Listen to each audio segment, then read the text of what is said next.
Cassie Ventura returns to the stand for day number 2 of cross-examination in Diddy's federal sex trafficking trial. So as the defense questions the prosecution's star witness, we're asking, did Cassie willingly partake in the freak-off? Thank you. Among other things, the singer is expected to address the 2016 video of Combs attacking her in a hotel when she was his girlfriend. They called him a music mogul, a kingmaker, the ultimate success story in hip-hop. But yesterday, as Cassie Ventura took the stand in court, that carefully crafted image crumbled right before our eyes. Diddy's face turned pale as his ex-girlfriend detailed incidents so disturbing that even the most seasoned courtroom reporters were left speechless. The man who once controlled an empire couldn't control his reactions as Cassie revealed everything, and we mean everything, about what allegedly happened behind closed doors. When she walked in there, Rachel, she had on a brown dress, form-fitting, visibly pregnant, head held high, and did not make any eye contact with the defendant, with Sean Combs. She said that Sean Combs directed everything from what she had on, to the lighting in the room, to how she was supposed to interact with the person that she was having sex with.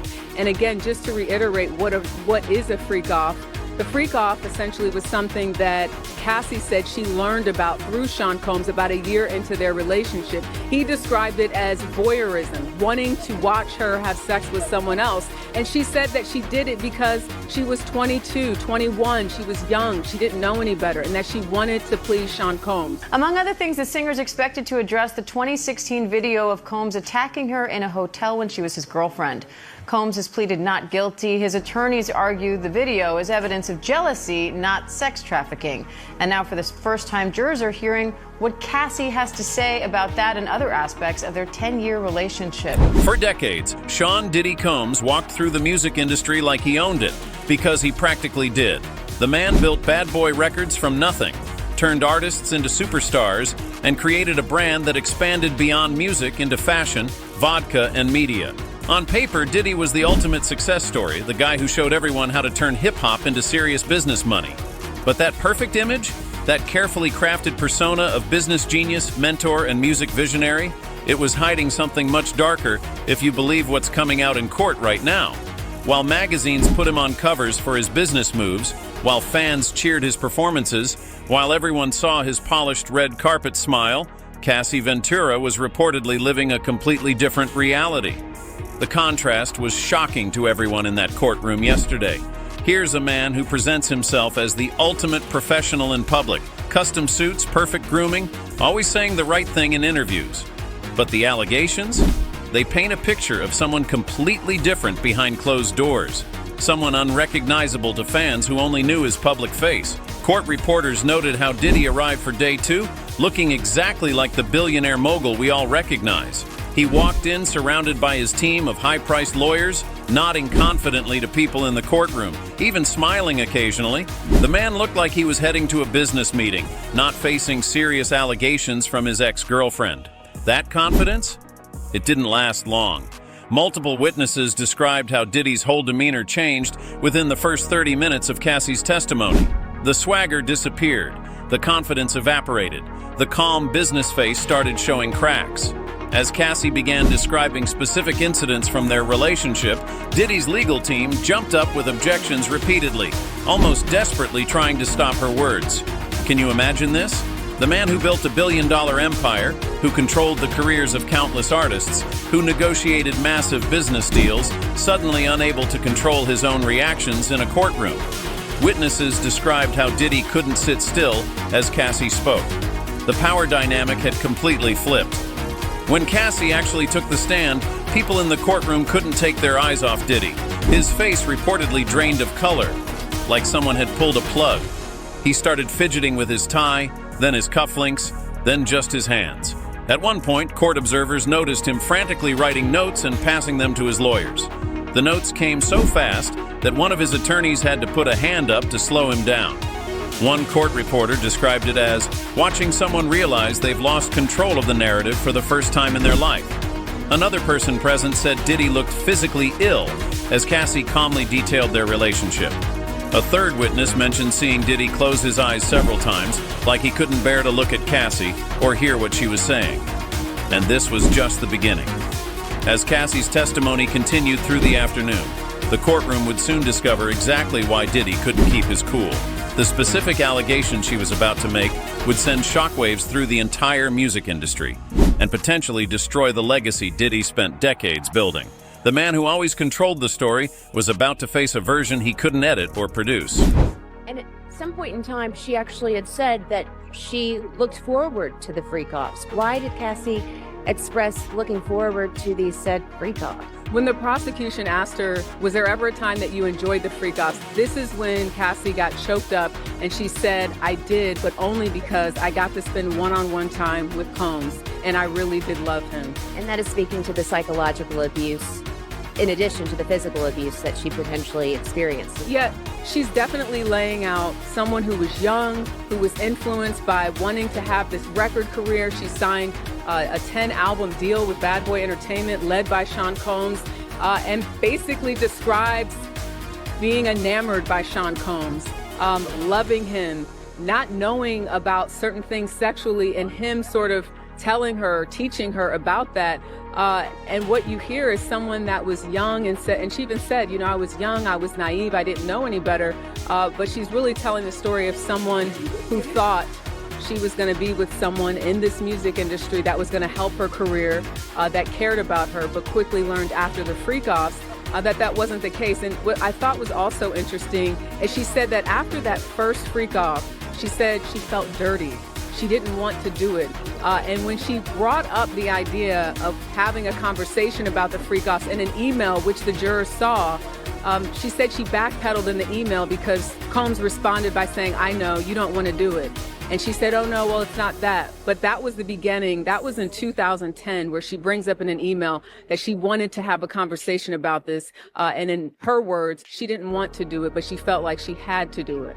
Well, Diane, prosecutors have wasted no time getting right into the alleged abuse that Cassie Ventura says she endured for years. Ventura telling jurors, quote, he would bash my head, knock me over, drag me, kick me, stomp me in the head when I was down. She also got into the nature of those so-called freak-offs, saying that they involved hiring an escort and they performed under the direction of Combs, saying that they happened so frequently it eventually became a job for her to set them up.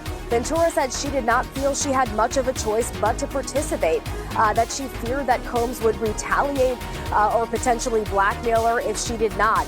And she's had at times to take, she's taken deep breaths, pausing her testimony, Combs appearing to be listening pretty passively with his hands in his lap at the defense table there. When Cassie Ventura took the stand, you could hear a pin drop in that courtroom. Everyone knew this moment was coming, but nobody, not even Diddy's legal team, was truly ready for what she was about to say. After years of staying quiet, years of holding these stories inside, Cassie finally had her day to speak, and speak she did. She started small. That's what made it so effective. Cassie began by describing how she met Diddy when she was just 19 years old. He was already a major player in the music industry, a millionaire many times over with connections everywhere. She was a young model hoping for a music career. The power difference was massive from day one. And according to Cassie, Diddy knew exactly how to use that power. Her testimony built slowly, like a horror movie where you know something bad is coming but can't look away. First came the smaller control issues, how he allegedly demanded to know her whereabouts at all times, how he would show up unexpectedly if she was out with friends. Then came the career control, how she claims he would threaten to shelve her music if she didn't comply with his demands, how he allegedly sabotaged collaborations with other artists if he felt threatened. The most shocking part?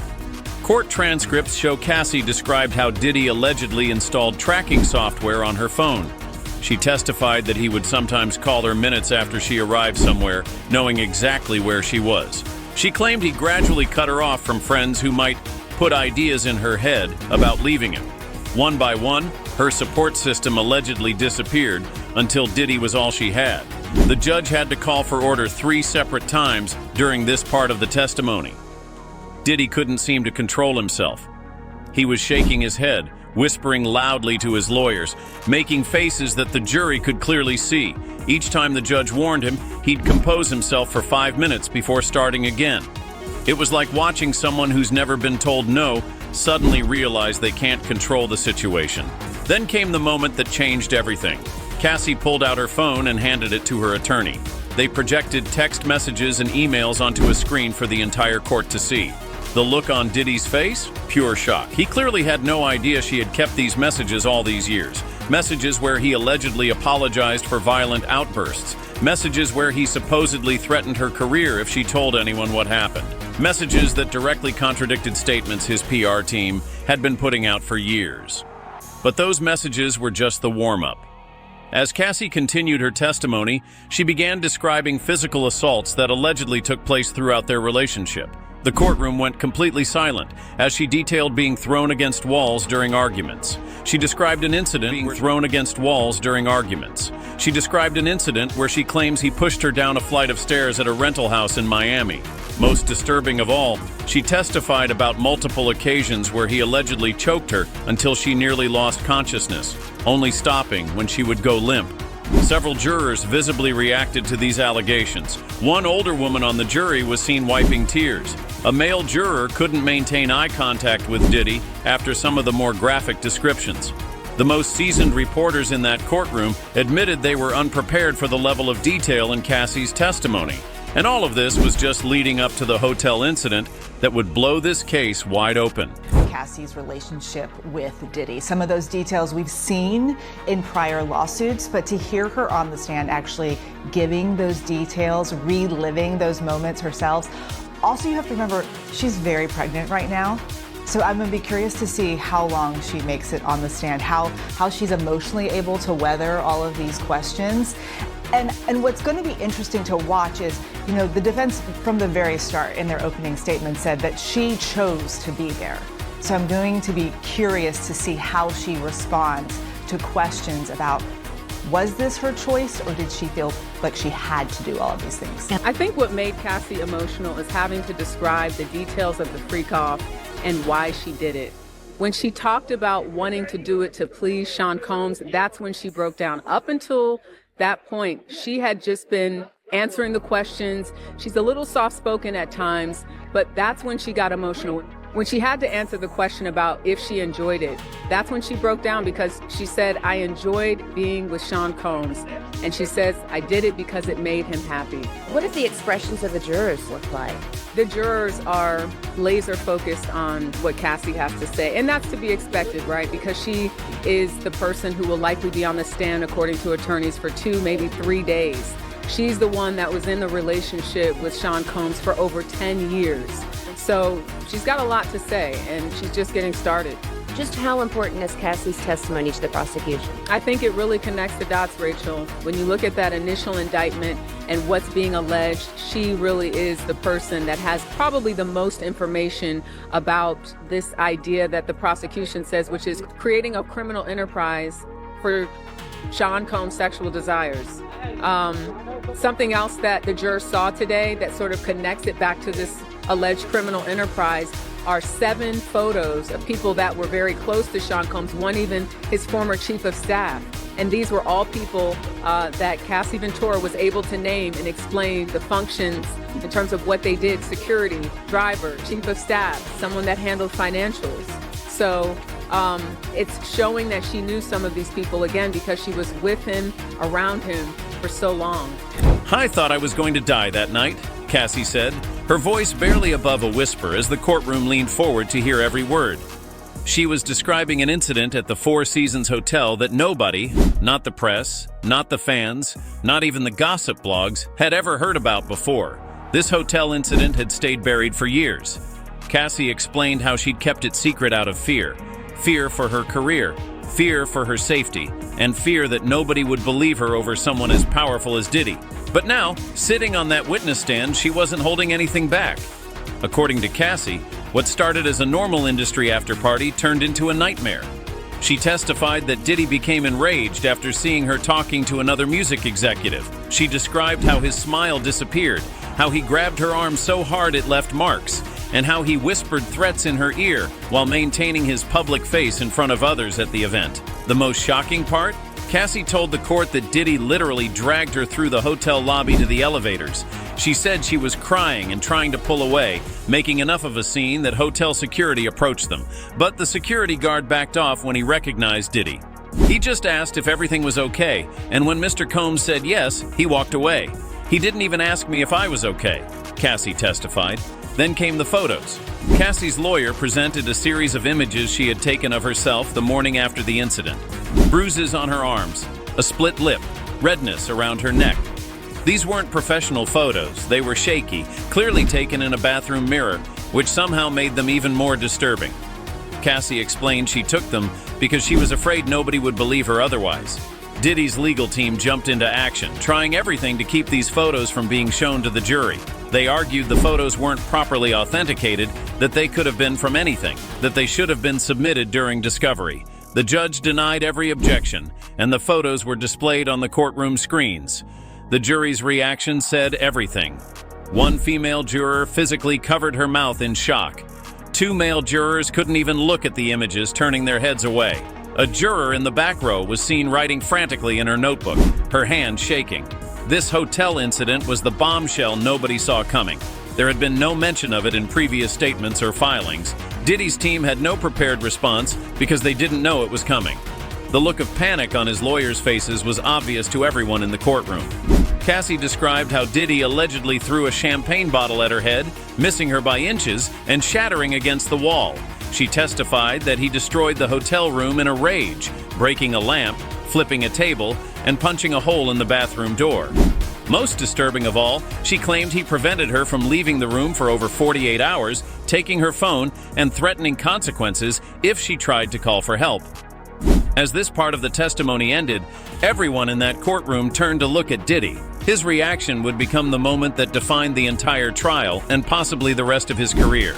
I think what the defense is going to say is that this wasn't blackmail, this was not coercion, this was consensual. We know that Cassie started out with Sean Combs as an early person, with someone who is trying to get her career started, and he was going to help her. That's what the defense is going to say, that she was starting out and wanted someone to support her. They did their first record deal together. That's something I think the defense is going to focus on, and had it not been for Sean Combs, she wouldn't be where she is right now. The prosecution obviously is saying he... and demanding a sidebar with the judge. They argued these messages shouldn't be allowed as evidence, that they were hearsay, that they weren't properly submitted during discovery. The judge wasn't having it. After reviewing the messages in private, he returned to the courtroom and overruled all objections, calling the messages highly relevant to the case and allowing them to be entered into evidence. That decision alone caused Diddy to put his head in his hands. He knew what was coming. One by one, messages from famous names appeared on the courtroom screens. A major rapper had texted Cassie after a Grammy after-party. "You okay? What I saw tonight wasn't right. You can stay at my place if you need to." A female pop star had written, "I've known him for 15 years and I've never seen him act like that with anyone else. This isn't normal. Please call me." Most damaging were messages from a longtime producer who had worked with Diddy for decades. He had texted Cassie after witnessing an incident at a studio. "I can't be around this anymore. I told him to get help. Call me when you're safe." These messages completely contradicted what Diddy had been saying publicly, that no one had ever witnessed inappropriate behavior, that these were private matters being twisted by Cassie. Now the court could see that people had witnessed incidents, had been concerned, had reached out to help her. Then came Diddy's own messages. Screenshots showed texts where he appeared to acknowledge incidents. "I'm sorry about last night. You know how I get when I drink. It won't happen again." Another text from him read, "Whatever you need to make this right, just name it. New car, new apartment, whatever you want." A third message series showed what looked like attempts to keep incidents quiet through financial offers. "My lawyer can draw up the paperwork tomorrow. $2 million. Clean break. You don't talk about anything from the past 5 years." As these messages were read aloud, something interesting happened in the gallery. Several people who had arrived with Diddy that morning, members of his entourage who had been sitting behind him in support, quietly got up and left the courtroom. They slipped out one by one, unable to continue sitting there as the evidence mounted. By the time this part of testimony ended, Diddy was sitting almost alone at his table, just him and his legal team. The show of support he'd walked in with that morning had evaporated. The evidence no one saw coming had changed everything. As day 2 wrapped up, the man who walked into court as music's untouchable king left, looking defeated. The security team around him couldn't protect him from what just happened in that courtroom. The empire he spent decades building might be crumbling in real time. Cassie Ventura didn't just tell her story today, she potentially rewrote Diddy's entire legacy. The evidence, the testimony, the recordings, it all painted a picture nobody can unsee. The question isn't whether Diddy can win this case anymore. It's whether his reputation can ever recover from what the world heard in that courtroom today.